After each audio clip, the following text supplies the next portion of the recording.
కనుమ పండుగను ఏ విధంగా జరుపుకోవాలి గురువుగారు అని చెప్పేసి అడుగుతున్నారు.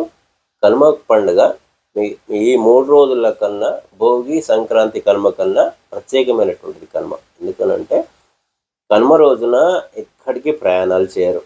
మీరు సాధ్యమైనంత వరకు ఎటు ప్రయాణాలు చేయకూడదు.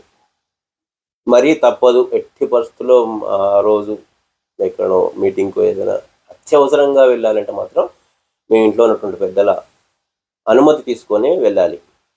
ముఖ్యంగా ఆ రోజున నువ్వుల నూనె ఒళ్ళంతా పట్టించుకొని తలస్నానం, అభ్యంగన స్నానము చేయడం వల్ల శని దోషాలు పోతాయి. అంతేకాకుండా నువ్వులతో చేసినటువంటి పదార్థాలు, నువ్వులు, బెల్లంతో చేసినటువంటి పదార్థాలను దానం చేయాలి.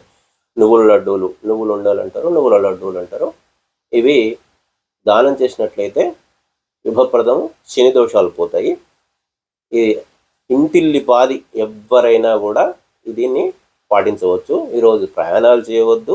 నల్ల నువ్వుల నూనెతోటి బాడీ అంతా రాసుకొని స్నానం చేయాలి.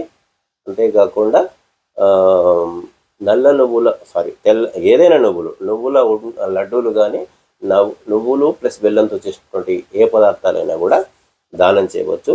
చాలా శుభకరం. అందరికీ కనుమ పండుగ శుభాకాంక్షలు.